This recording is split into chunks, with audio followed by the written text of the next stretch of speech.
Welcome back to ECE 441A, 541A. Homework number 1 is due in less than a week. It's due on Monday, the 10th of September. Lecture 1.5B, which didn't happen on, well, it happened on campus, but not in this classroom. It's concerned with finding transfer functions for block diagrams. I think at the end of lecture 1.5 I said stay tuned, maybe I'll provide you a little bit more information. We'll start today's class actually looking at deriving a transfer function from a particular block diagram, and it will have helped if you've actually looked at lecture 1.5b, but if you haven't, maybe now you'll be motivated to look at that material after class. Lecture 1.5, now we're electrical engineering, or many of us are ECE majors, and when we see AC, we may not think of after class, but I'm using AC now to denote after class.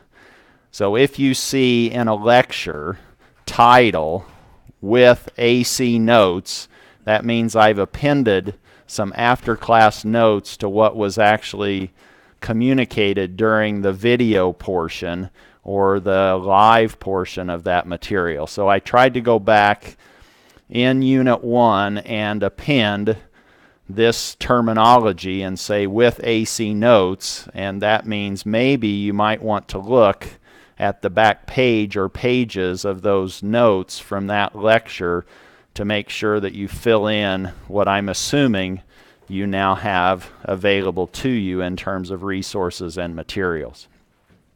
Lab number 1 material is on D2L, as is exam number 1 material, and our exam number 1 will be 2 weeks from Friday. So that will be on the 21st of September, and relative to lab number 1, there's a sign-up sheet going around in class. It won't be coming along via the video, but if you're in class, you might sign on a line and try to find a team that has a consistent, or a group of students that have consistent schedules so that you can do the lab. The online people will be randomly distributed among those team members, and you'll have to work as a team. That's part of your learning activity in this institution, is learning how to work on teams. So we'll figure out, and when you finish your schooling or academic experience, you'll probably be working with people completely across the globe occasionally, and you may be doing that this semester in class, and that will give you some experience with that opportunity. Today what I want to do is work on finding a transfer function from a block diagram, and we'll talk about some block diagram algebra. We'll mention or maybe even introduce Mason's gain. It's a strategy for trying to find a transfer function from a block diagram. And then we'll get into connecting all of these different representations. We have state space representations, we have block diagrams, we have transfer functions, we have differential equations.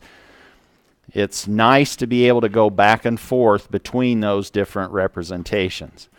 And you may not have a direct connection with one of those or the others, but you may be able to follow a chain of those so that you can get from one to the other eventually. But hopefully we will work our way through some of those connections, if not all of those connections today, and then we'll start developing the equations that describe or govern the dynamical behavior of an electromechanical system. And that electromechanical system, in our case, will be a DC motor.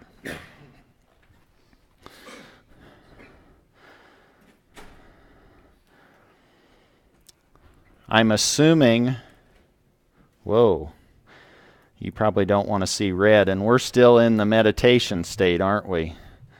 Oh boy, now I have to put in the password and everything else.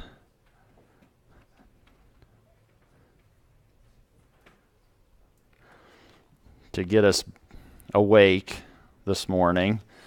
Oh, some of you now are not favorable to that change in lighting, but let's assume that we're now all awake. And here is our block diagram that I want to work with in the first part of class. And you can see that it has two sort of forward subsystems labeled G sub 1 and G sub 2. Those are transfer functions. And two feedback transfer functions in the form of H sub 1 and H sub 2. I'm also assuming that the input signal R is, I just have one, it's not a vector of input signals, and I have one output signal Y of S. And I want to now find the transfer function between that input R and the output Y. And that's our goal, is to find this transfer function, which really is the ratio of the Laplace transform of the output Y of S divided by the Laplace transform of the input signals, or the Laplace transform of the input signal. That's our goal, and now we need to address this first question: how do we even get started? Any suggestions on how we start finding the transfer function between R and Y? Simplify the block diagram. We could simplify the block diagram, which we won't do, but there's many different ways of solving this. We could simplify the block diagram. The numerator, the half from R to Y. So now we want to try to find an equation that contains only the two variables that are in our ratio, right? We want to find this relationship, and it should only have G's and H's in it. It should not contain Y's and R's in our transfer function. Those are signals. But do you remember how I'd maybe suggested you might try to approach finding that relationship or equations that only contain R's and Y's? And it's maybe a little bit counterintuitive.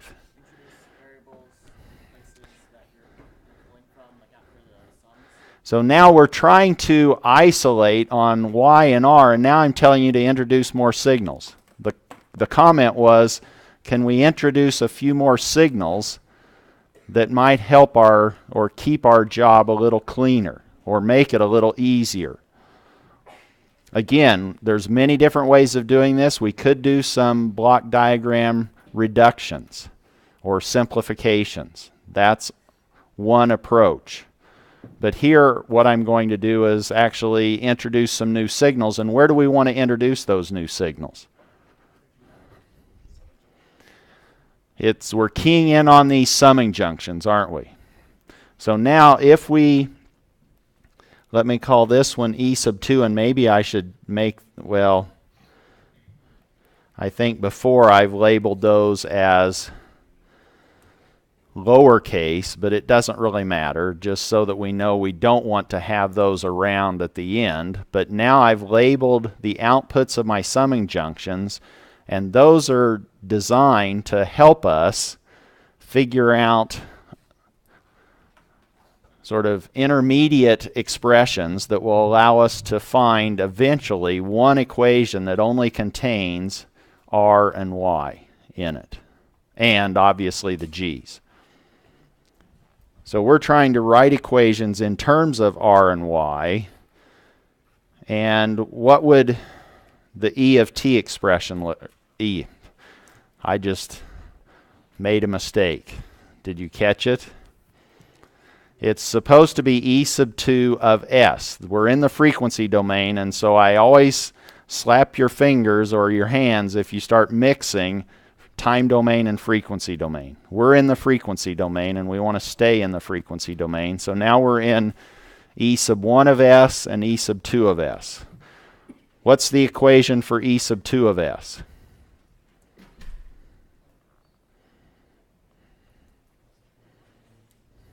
What is one equation for E? There's a lot that you could maybe do, but now that's the output of a summing junction. You can now express that as the sum of all of the signals coming in to that summing junction. 1 is G1. Is that all we need to write? E2 is equal to G1. So now we have to make sure that we're keeping track of signals and systems. If we have a signal, it needs to equal a signal. E2 is a signal. It needs to equal a signal. It can't just be G1. It has to be G1 times E1.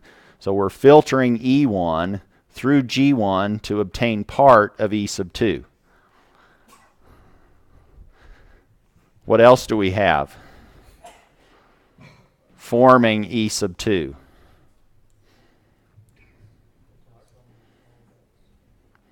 We simply have R of S coming directly in to form the other input into E sub 2.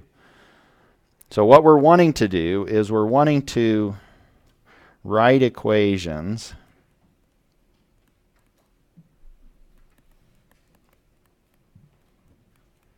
in terms of R of S, the transform of our input, and the transform of our output, Y of S.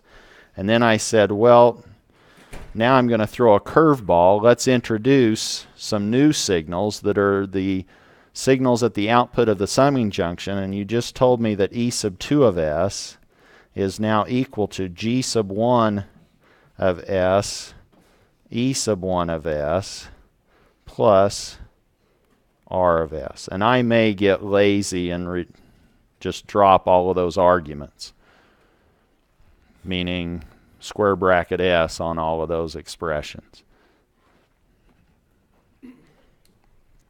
Are we okay with that? If we now go back, what is E1? How many? Okay, E1 is on the left.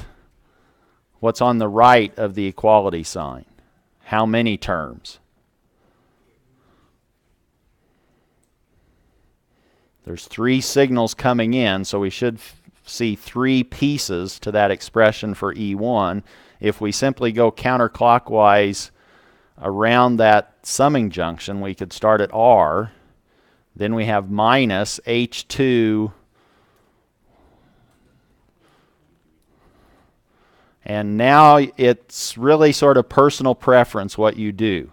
You could start going even further back, or you could just say, let me stop at Y. So you have R minus H2Y, and then you have minus what?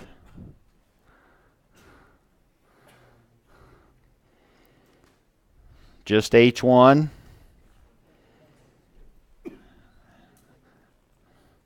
H1, G1, just that? It has to be a signal, doesn't it? So it's H1, G1 filtering E1. Now can we remember what we just said? We said E1 was equal to R minus H2Y minus H1, G1, E1.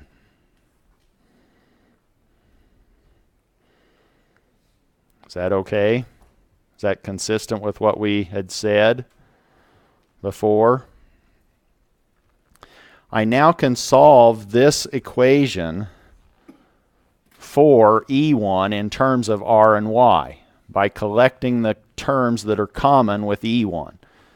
Or if I add H1, G1, E1 to both sides, I now have E1 plus H1, G1, E1 equaling R minus H2Y. Or, again, these are single input, single output, so it's not the identity matrix, or you could view it that way, but now it's specialized to just a scalar 1, factoring out the E1 on the right.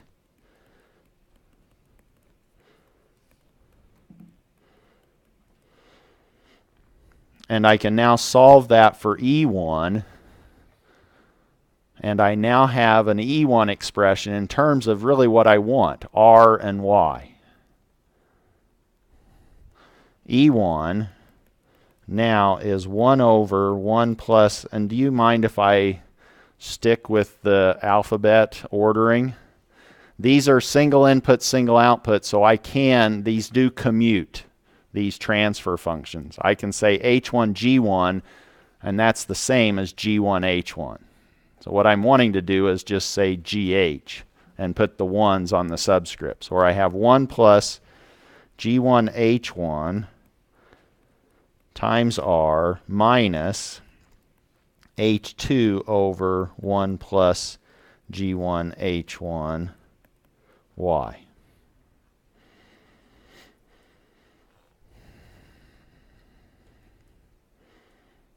We okay there?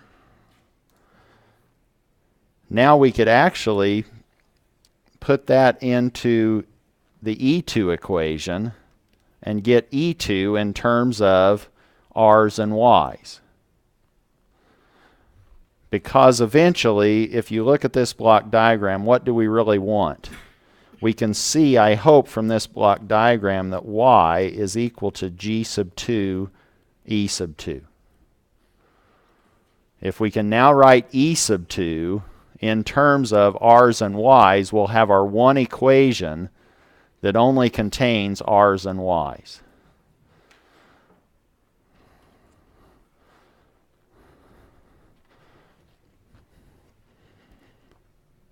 Or if I now come back here and I say, okay, E2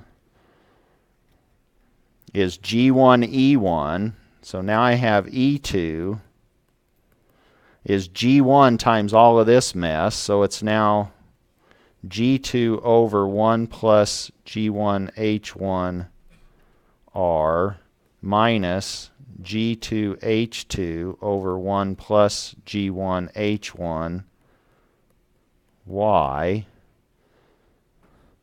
That's G1, E1. Whoa, where did I get G2? Are we okay? And then I have one more piece, do I not, in my E2 equation? I need to remember that R is there.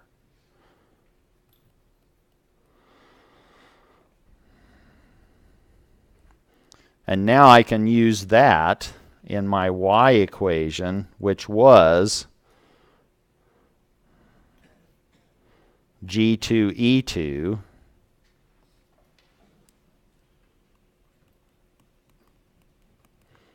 Or now I have G1, G2 over 1 plus G1, H1 R minus G1, G2, H2 over 1 plus G1, H1 Y plus G2 R.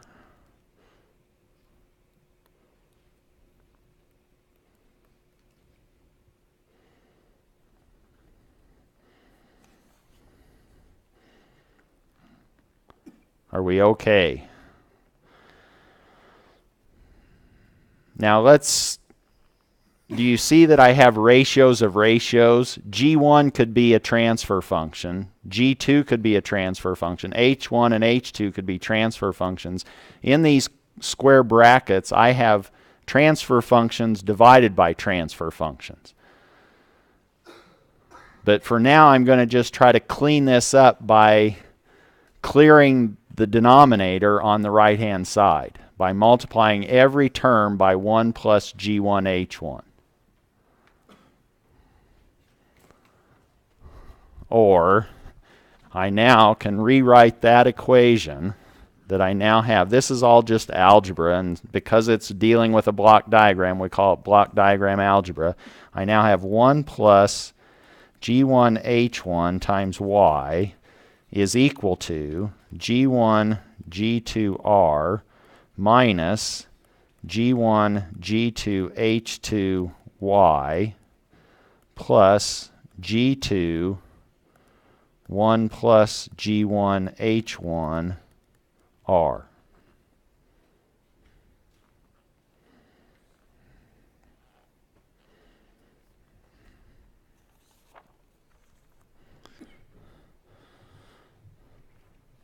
Now I have my equation that I want. I have one equation that contains only R terms and Y terms.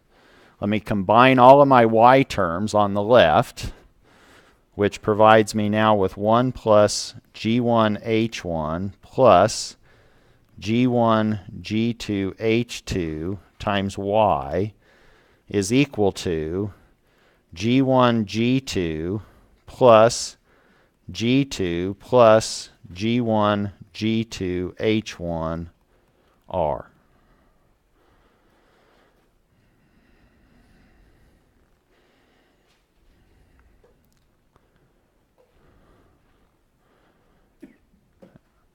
And I simply divide through by the transfer function that's pre-multiplying the y of S signal, and divide both sides by R of S to obtain my goal, which was the transfer function between R of S and Y of S. And so when I say between R of S and Y of S, R is going downstairs and Y of S is going upstairs in that ratio, or I now have G2 plus G1 G2 plus G1 G2 H1 over 1 plus G1 H1 plus G1 G2 H2. Hopefully no one's sitting outside this classroom listening to me say G1, G2, H2, 3. Are we comfortable with that transfer function?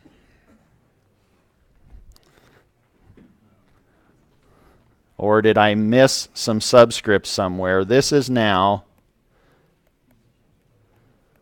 the transfer function T of S that we wanted to end up with, which is this ratio of ratios. These are all expressions involving S, and what you want to sort of cross-check is to make sure that you don't have any R's, any R's, any E's, anything other than the G's and the H's in that expression.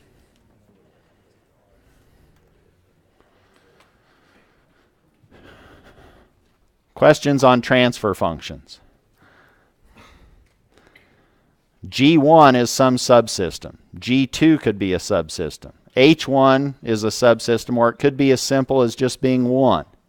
And that would simplify things or make things more complicated depending on what those actually equal.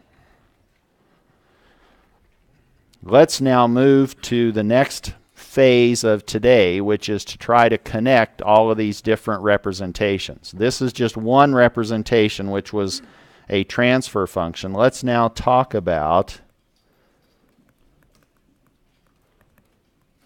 connections involving SS, which I hope you're okay knowing that that stands for state space, BD, block diagrams, TF, transfer functions, and DE. DE could mean many different things. In this class, it means differential equations.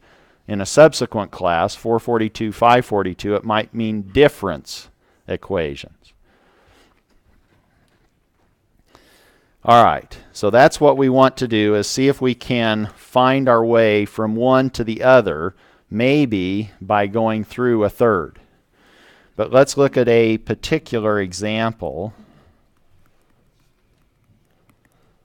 Suppose I give you a state space that's x prime is equal to -1, 2, 0, -3, x. How big is x?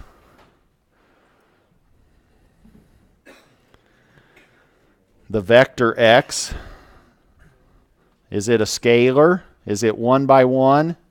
What are the dimensions on x? Is it clear that when I write x prime, and now what's the argument here that I've suppressed?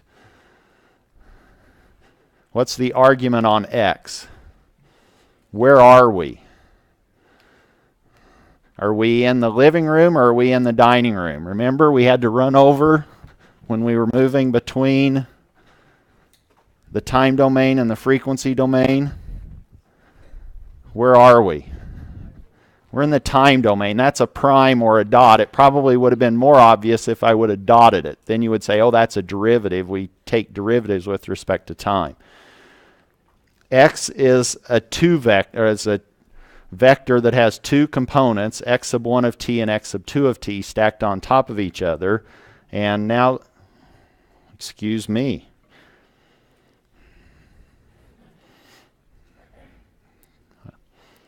Hopefully you are looking down. And now we have u.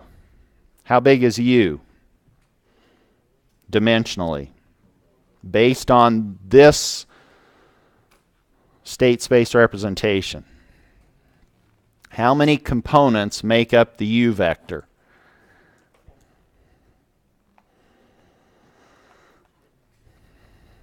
Is it clear what I'm asking? Is it trivial what I'm asking? Maybe it is. But u is a scalar. It's 1. It's a 1 by 1 vector to be compatible with the B matrix. This is now our system matrix A. This is our input matrix B, and suppose that we now have our output Y is a linear combination of the state. It's 4 times x sub 1 plus 5 times x sub 2, and there's our output matrix C.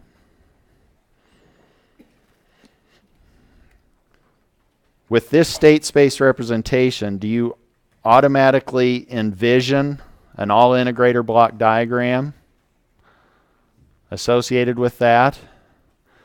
If you don't, you want to start actually making that connection. Let's now go from this state space representation into a block diagram in the time domain, which is an all-integrator block diagram.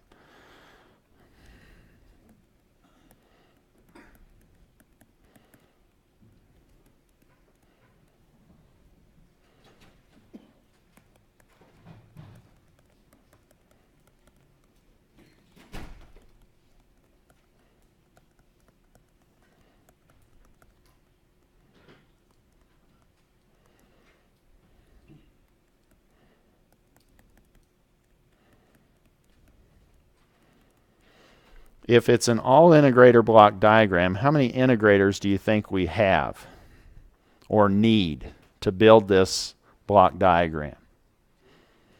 2. We have 2 derivatives. We need to integrate those to obtain the state variables x sub 1 of t and x sub 2 of t.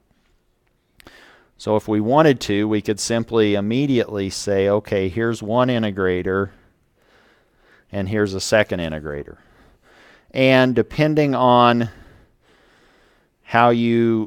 what your system looks like, you may start getting things turned around or twisted, and you can say, oh, I can clean this up just by reordering how you've labeled those integrators. But for now, let's just assume that the output of the leftmost integrator is x sub 2. And let's say that the output of the rightmost integrator is x sub 1. Again, it depends on how your system is defined based on the system matrix and the input matrix as to which one you might want to locate where. In this case, where is our input coming in? To which component? Well, if this is our output of the integrators, what's the input?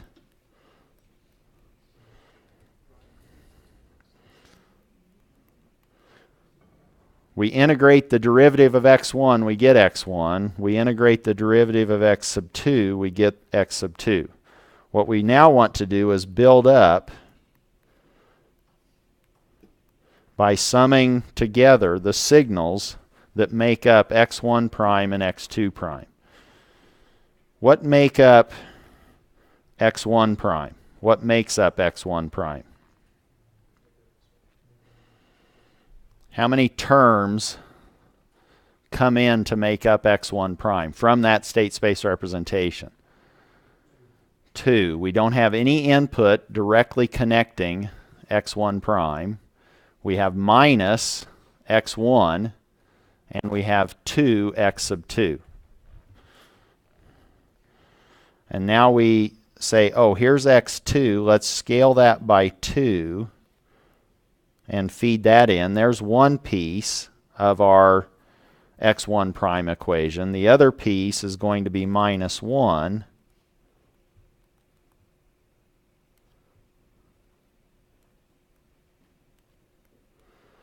times x1. And now we've created a block diagram, a partial block diagram that produces x1 prime. And if we have x1 prime, we integrate it, we have x1. We need to do the same process to find x2 prime. x2 prime, does it have any x1? So we don't have to feed that back into the summing junction. We do need to scale x2 by 3, negate it, and make that part, and we need to put in the input u with a scaling of 1. There's our input, and now we need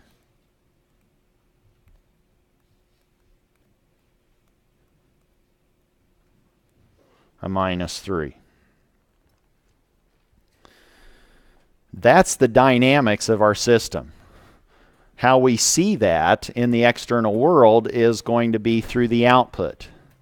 And the output is a linear combination, in this case, of the state variables. There's no direct feed-through term. There's no connection from the u directly to make up the output y. But the output y, wasn't it 4 times x1?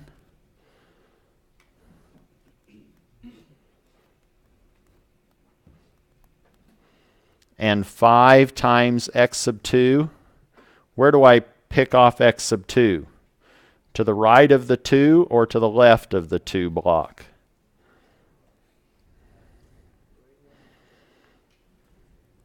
If you put it on the right, then you would have to rescale the gain. So let's just go ahead and pull it here directly from x2, and now this is 5.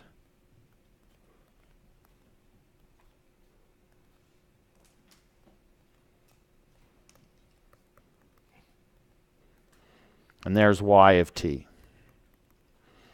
There's our all integrator block diagram in the time domain associated with that state space. And this now shows you physically how the different state variables are interconnected relative to those matrices that we defined for the A matrix, the B matrix, and the C matrix.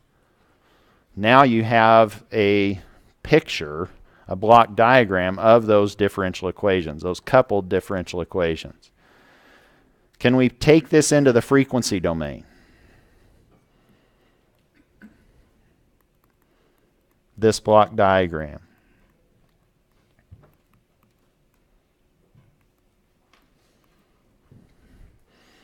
Is it difficult to take into the frequency domain? No, we just have to replace the integrators with 1 over s operators and change our arguments. If we have t's anywhere, we need to make those s's and get rid of the primes. Now the prime would be s times capital X sub 2 of s, for example. But let's now just quickly sketch that in the frequency domain.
Does everybody have that for their frequency domain block diagram?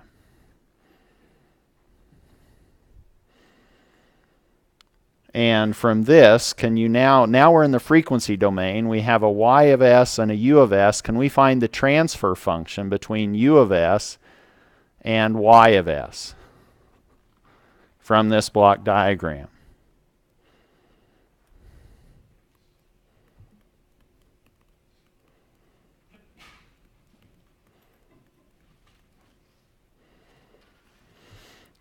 We could start labeling signals at the outputs of the summing junctions and start doing this like we did before at the beginning of class, but let's do it a different way.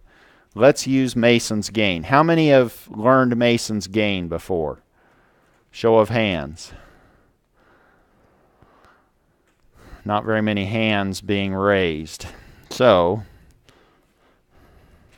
let's see if we can explain this notion of Mason's gain.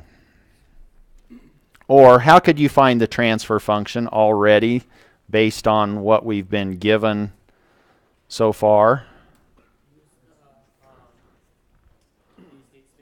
We could use our state space. We could use one of our cheers. Was that cheer 1 where we said give me an A, B, C, D?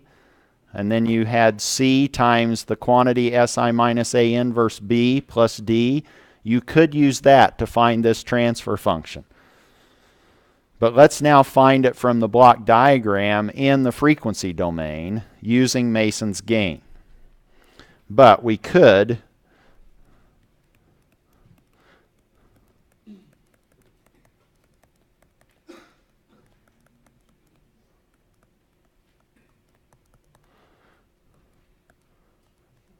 use cheer identity. No, cheer 1, cheer identity. So maybe I should call that cheer 1, huh? To find the transfer function. And that's a way you could check your work if you wanted to. But let's do it via Mason's gain.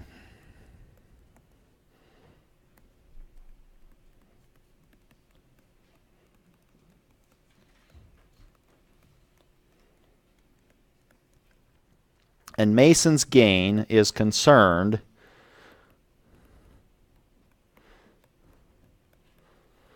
with paths and loops. So now we need to go back to this block diagram and try to identify paths and loops.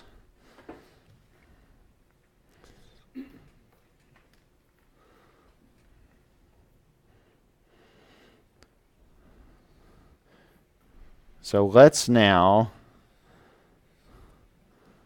try to find a path from the input U to the output Y without, and now these paths cannot cross over themselves. They have to go directly from the input U to the output Y. What is a possible path from U1 without crossing over itself to Y?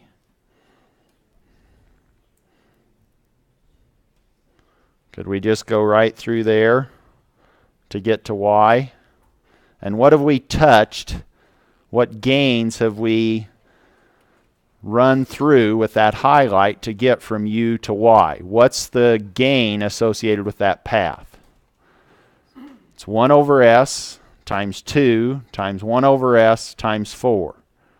If we collect all of those together, it's 8 divided by S squared. That's path 1, let's say. We can label these many different ways. Let's just say that's path 1. So path 1 is the yellow.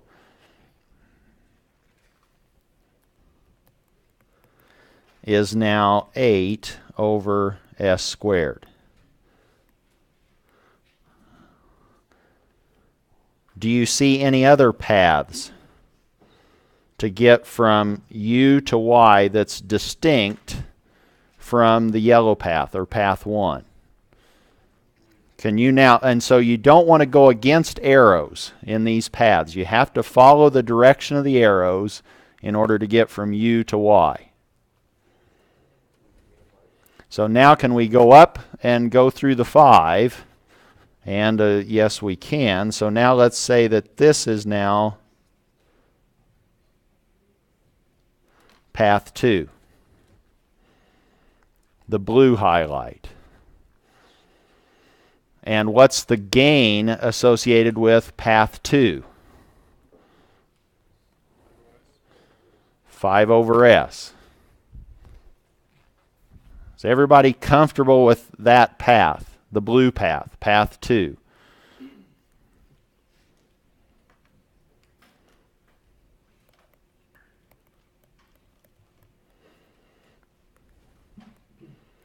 It didn't have an s squared. It just went through one integrator block, 1 over s. So those are the paths associated with this block diagram. Now we need to find loops. Loops are,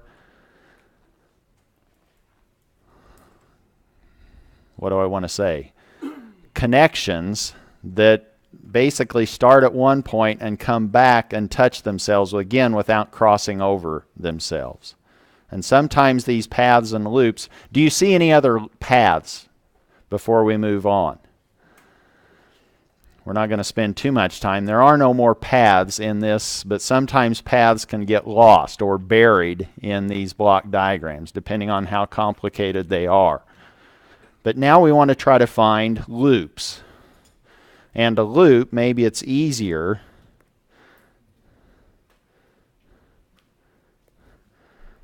to just show you that there is a loop highlighted in green. How about another loop is right here in magenta? Are there any other loops in that block diagram? So now we have 2 loops to play with.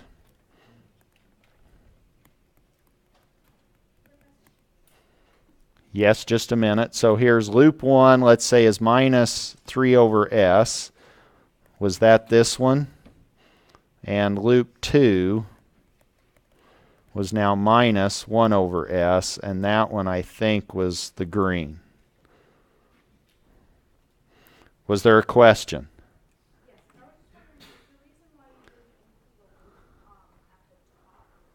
So now why did I not include a loop at the top that included the 5? The question was, is there a loop that involves the 5? And now what you have to remember is you can't go against the arrows. So it looks like, oh yeah, there's another loop. But if you were unaware of the direction of the loops, maybe you could justify that, but here you can't go against the arrows. So that is another thing you have to kind of keep track of. You can't say, well, there looks like an obvious loop, but you would be going against several arrows to get to try to make that a loop. Are we clear on why that's not a loop? Although in an ECE class, that looks like a mesh, doesn't it, maybe? Oh, there's another mesh. I have 3 meshes. Well, we're not talking meshes, M-E-S-H, not M-E-S-S. Maybe you consider this whole thing an MESS, a mess, but this is now loops and paths. That's what we're dealing with. Once we have the loops, we get to create something that's really fun. I know you're going to like this. We get to collect all of these loops or build a determinant expression from these loops. And let me try to define what this determinant expression is in this process. The determinant expression, which we will call delta, is 1 minus the sum of the loops. We just take all of the loops and we add them up. In this case, it's L1 plus L2. So this is the sum of the loops. Then it gets more interesting. Then we add pairs of loops that are non-touching.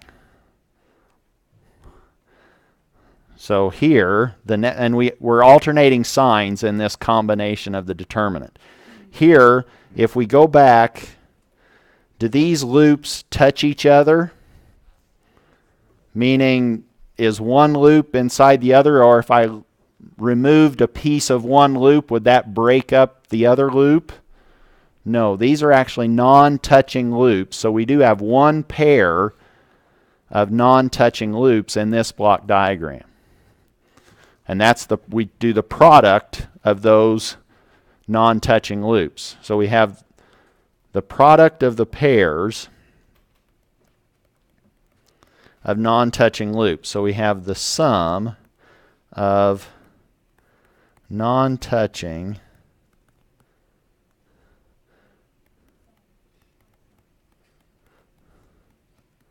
pairs of loops. And maybe I'll say NT since we don't have enough two-letter acronyms floating around in this lecture. Yes?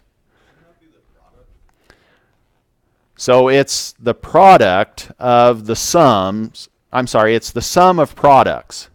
So here I have one pair that's going to be multiplied together. So the pair, I product those. I have L1 times L2, but if I had L1 times L3, I would sum that in this collection of non-touching loops. So the summation sign is on the summing all of the pairs of non-touching loops.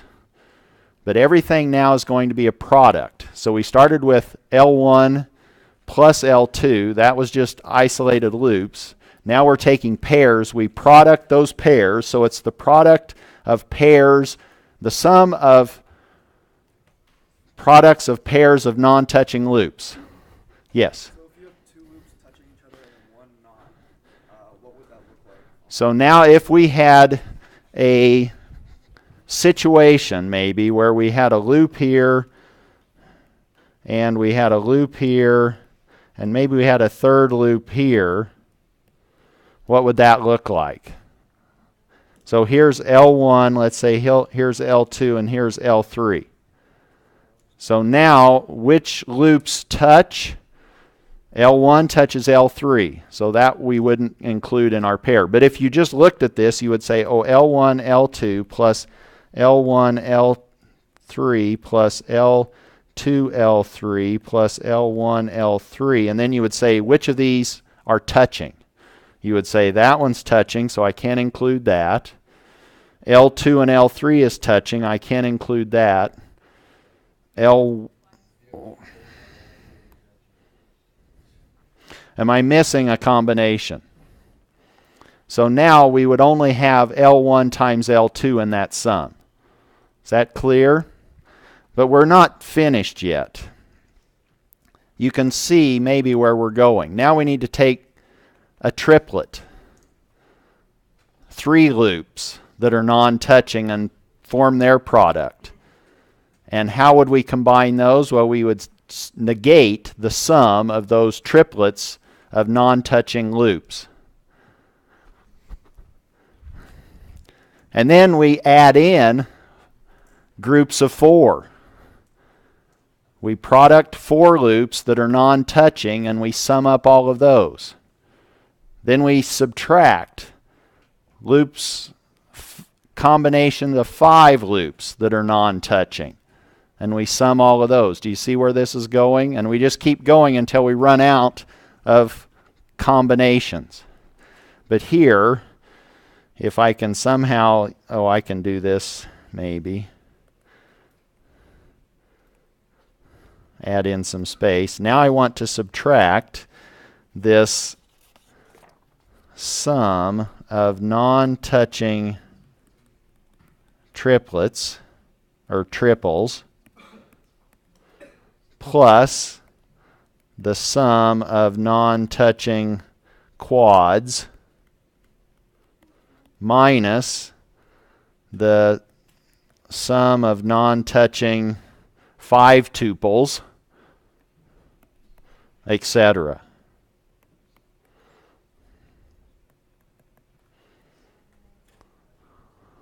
Can I confuse you anymore? In our example, how many of these combinations did we have to worry about? We only had 2 loops, so we can't even form a triple, can we? So we can stop our determinant after considering pairs of loops. In this case, what was our determinant? Our determinant now is 1 plus, I'm sorry, it's 1 minus the sum of those loops, but each of those loops had a negative sign, so now we have 1 plus 3 over s plus 1 over s plus 3 over s squared.